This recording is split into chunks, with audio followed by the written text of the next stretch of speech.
El contingente de infantes de marina estadounidenses, que llevaba más de una semana desplazándose desde Japón hacia el Medio Oriente, acaba de llegar allá. Eso tiene varias implicaciones para el futuro del conflicto contra Irán. Claro que todo sigue abierto, pero ahora llegó el momento de que entiendas qué componente de infantes de marina es ese. Y lo principal, ¿qué barco es ese del que todos están hablando? Ese barco del que estamos hablando, que acaba de llegar al Medio Oriente, es el USS Trípoli, un barco de asalto anfibio. Este tipo de barco está bastante especializado para dar soporte, realmente para actuar como una base flotante para una invasión anfibia contra una costa, ¿no?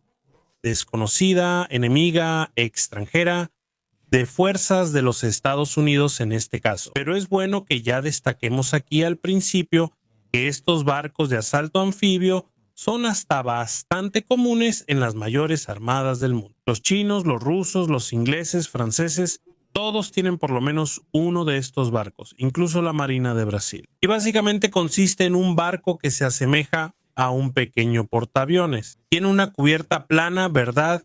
Una pista plana para la operación hoy en día de helicópteros, pero también aeronaves de despegue corto o incluso vertical, ¿verdad? Más recientemente incluso de drones. Pero una particularidad de este barco es que tiene una bahía interna que da apoyo y brinda todo el soporte para el lanzamiento de pequeñas embarcaciones, ¿verdad? Embarcaciones con infantes de marina, las famosas embarcaciones de desembarco anfibio que pueden llegar hasta tierra desde el propio barco. Es un compartimento que puede ser inundado, así que las embarcaciones tripuladas salen de ahí y pueden dirigirse directamente a la costa. Y aunque ese concepto hoy en día, ¿verdad?, es bastante plural y bastante conocido, en realidad comenzó allá por los años 30. Hasta esa época, en los años 30, todas las operaciones de desembarco anfibio habían recibido muy poco apoyo aéreo, ¿verdad? Hasta ese momento, pocas eran las naciones en el mundo que tenían portaaviones para llevar aeronaves hasta las costas enemigas que iban a ser atacadas. Y una de esas naciones era Japón, allá en el Pacífico, ¿verdad? Entonces, Japón, en esos primeros desembarcos que hizo, a principios de los años 30 en China, simplemente usó portaaviones, los más pequeños, ¿verdad? Los portaaviones de escolta para dar soporte a los barcos que servían como naves madre para embarcaciones de desembarco. Pero usar portaaviones para esa función de dar apoyo a desembarcos anfibios no era una opción saludable, porque el portaaviones está hecho para lanzar aviones de superioridad aérea, ¿verdad? Es esencialmente un arma ofensiva para combatir en el océano. Ese problema, entonces, fue resuelto por Japón en 1934 con el lanzamiento al mar y la puesta en servicio del Shinjumaru. Era un barco que tenía la capacidad de llevar internamente decenas de barcos de desembarco y que también tenía la capacidad diseñada de llevar alrededor de 26 aeronaves. Esas aeronaves debían ser catapultadas, ¿verdad?, desde grandes catapultas que estaban en la parte superior del barco, porque este barco no tenía un flat top, ¿verdad? No tenía una cubierta plana, una pista, pero esa capacidad del Shinjumaru, esa capacidad de llevar aeronaves, nunca fue realmente implementada. Y pasó toda su carrera simplemente como un barco de apoyo a desembarcos anfibios. Esa capacidad de operar aeronaves también fue una prerrogativa, ¿verdad? Fue un pionerismo del propio Japón en 1942 con el lanzamiento de la Kitsumaru, ¿verdad? El comisionamiento de la Kitsumaru. Ese barco fue realmente el primero que tuvo una cubierta plana, ¿verdad?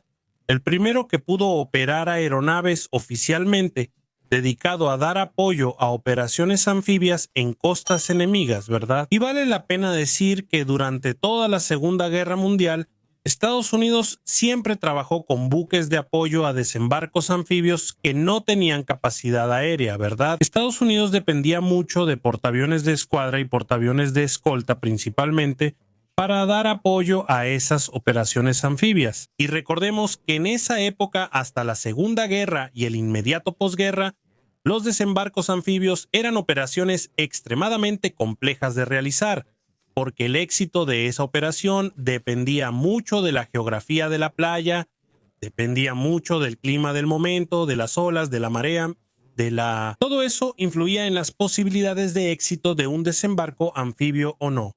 ¿Por qué? Porque la única forma de llevar soldados del mar a la playa era realmente a través del uso de barcazas. Era realmente a través del uso de barcos anfibios que llegaban a la playa. Pero en el inmediato periodo posterior a la Segunda Guerra Mundial, algunos cambios bastante drásticos cambiarían esa historia para siempre. El primero de esos cambios fue la introducción de las catapultas en los portaaviones, que curiosamente no existían en la Segunda Guerra Mundial. En la Segunda Guerra Mundial, los aviones básicamente despegaban por su propia fuerza. Pero con la introducción de los jets, la capacidad de hacer eso quedó bastante restringida y los jets necesitaron entonces catapultas para ser lanzados al aire. Y eso terminó alejando aún más al portaaviones del papel de apoyo a operaciones anfibias, ¿no? Otro cambio bastante revolucionario fue la introducción del helicóptero como medio para realizar asaltos anfibios. Al comienzo de la Guerra de Corea, los primeros helicópteros estadounidenses empezaron a hacer inserciones puntuales de tropas en el terreno. Eso cambió muchas cosas. Primero, eliminó la necesidad del planeador, como en la Segunda Guerra Mundial, que apenas 5 años antes era extremadamente necesario para hacer eso, y también hizo todo mucho más preciso. El helicóptero no quedaba inútil después de aterrizar como el planeador, simplemente podía despegar y volver a hacer el recorrido, llevando más y más grupos de soldados entre dos puntos. Entonces, en la mente de los estrategas navales, quedó muy claro que el helicóptero era el medio de asalto anfibio del futuro. A partir de ese momento, todos tendrían que pensar en helicópteros para realizar asaltos contra playas enemigas. Y disminuiría bastante el uso de las barcazas de desembarco. Muy bien. ¿Quién fue? El primer país en hacer uso de helicópteros en el asalto anfibio fue el Reino Unido en la crisis de Suez, o Guerra de Suez de 1956 p. Justamente para desembarcar tropas para poder capturar el canal de Suez, el Reino Unido usó 2 portaaviones de escolta, el HMS Ocean y el HMS Theseus, transformando esos barcos entonces en barcos de apoyo a asaltos anfibios, porque cada uno de esos barcos recibió el equivalente a un batallón de soldados y varios helicópteros que empezaron a operar desde su cubierta. Entonces, esos helicópteros fueron los que llevaron a esos soldados hasta la costa egipcia. Viendo ese ejemplo que fue exitoso, al menos en un primer momento, fue exitoso. Entonces, Estados Unidos comienza a realizar pruebas similares por su cuenta. Y las primeras pruebas que hacen los estadounidenses son la conversión de 3 portaaviones de la clase Essex 3, de esos grandes portaaviones de la época, a la configuración de buque de apoyo a asaltos anfibios. Entonces, esos 3 barcos que fueron convertidos a partir de portaaviones Essex representan una transición de concepto, una transición de medios, una transición de pensamiento. Hasta la configuración de la primera clase de buques de apoyo a asaltos anfibios, que va a salir en 1959, se va a aprobar la construcción de la clase Iwo Jima, y el primer barco de esa clase, el USS Iwo Jima, va a ser comisionado en 1969, y en total 7 barcos de la clase Iwo Jima son fabricados y puestos en operación. Esos barcos revolucionan toda la práctica de las operaciones de los infantes de marina, porque hasta ese momento, imagina eso, que hasta ese momento los infantes de marina realmente dependen de barcos de la marina que son adaptados para sus operaciones. Y no es que todo cambió de la noche a la mañana, pero a partir de la introducción de los barcos de apoyo a asaltos anfibios,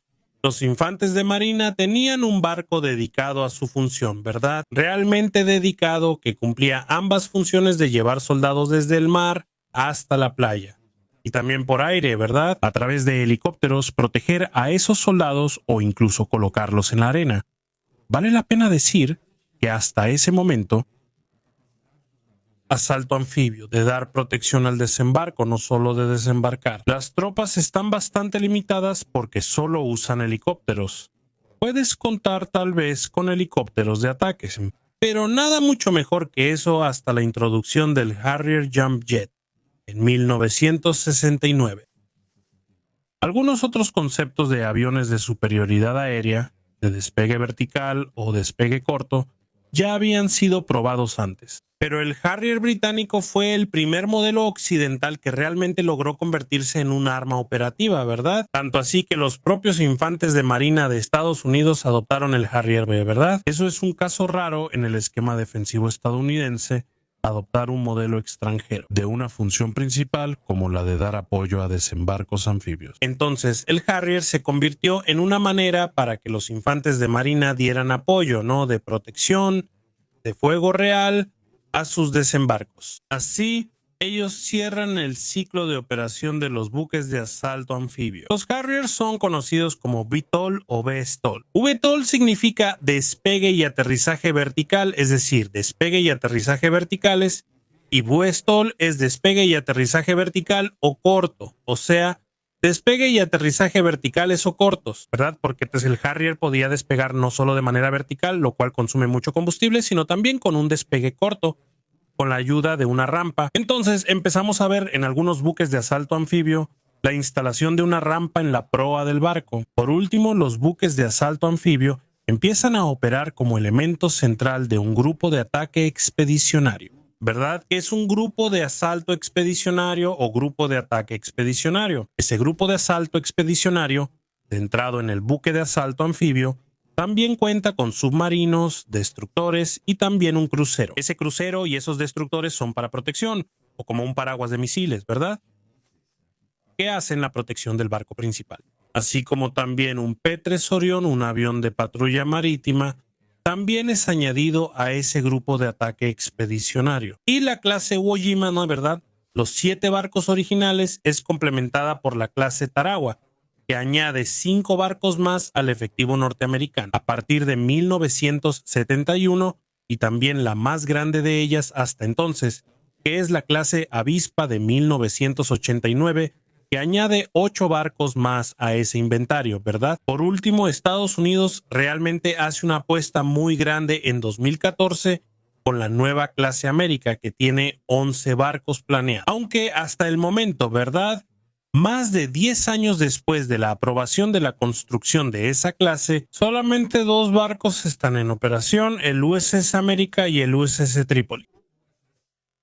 Nuestro protagonista del video de hoy, ¿verdad? El USS Trípoli, el segundo barco de la clase América, fue comisionado en 2020 y es conocido como LHA-7 Landing Helicopter.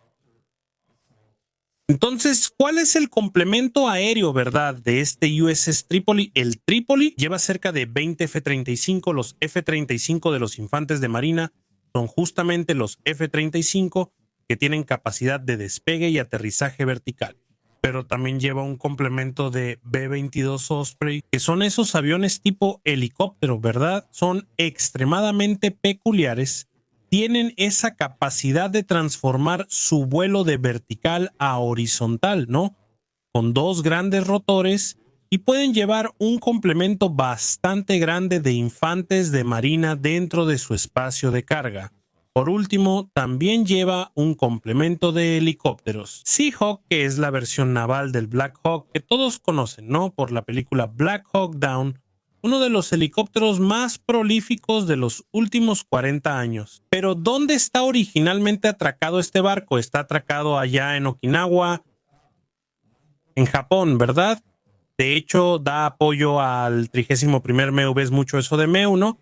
Pero significa Marine Expeditionary Unit o Unidad Expedicionaria de Infantería de Marina, el 31º Grupo Expedicionario de Infantería de Marina que está acuartelado en Camp Schwab, allá en Okinawa, en la isla de Okinawa. En este momento, con este desplazamiento del Trípoli hacia el Medio Oriente, ¿verdad?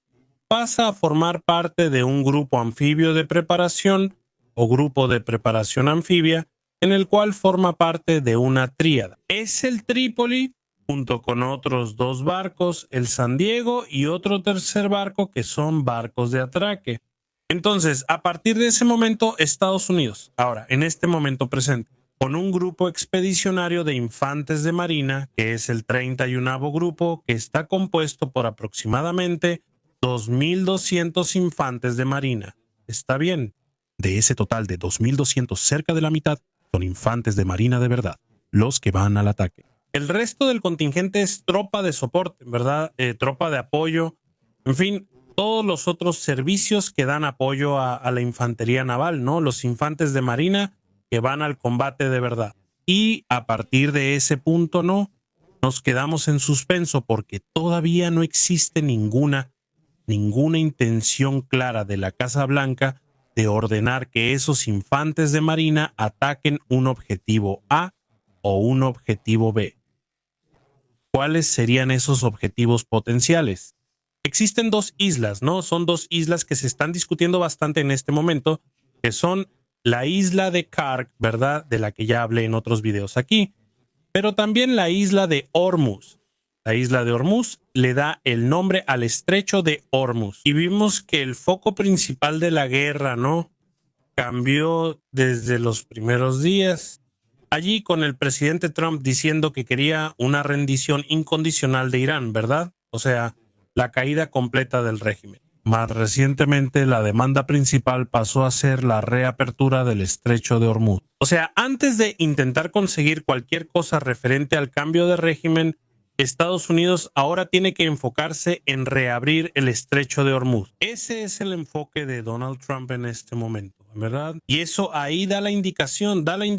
Nadie está diciendo que va a ser A o B, que probablemente la isla de Kark hoy se encuentra como objetivo secundario y que el primer objetivo en realidad sería la isla de Hormuz o alguna de las otras islas ahí del estrecho de Hormuz para intentar reabrir el estrecho una vez que el estrecho estuviera reabierto. Es que entonces podrías atacar una isla como la isla de Kark ahí para poder perjudicar la guerra económica de Irán, ¿verdad? Pero en todo caso todavía no tenemos ninguna confirmación, tanto que seguimos esperando el plazo, ¿no?, de la tregua que Donald Trump propuso y efectivizó con Irán de 5 días más.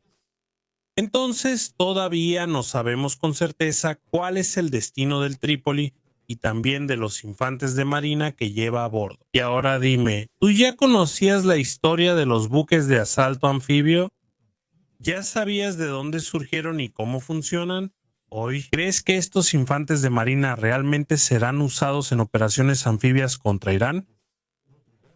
Cuéntanos aquí en los comentarios. Si te gustó este video, compártelo con tus amigos, pero también dale un like. No olvides suscribirte a la Sala de Guerra para que no te pierdas nada. Yo me despido por ahora. Te agradezco nuevamente por tu audiencia y un fuerte abrazo de la Sala de Guerra.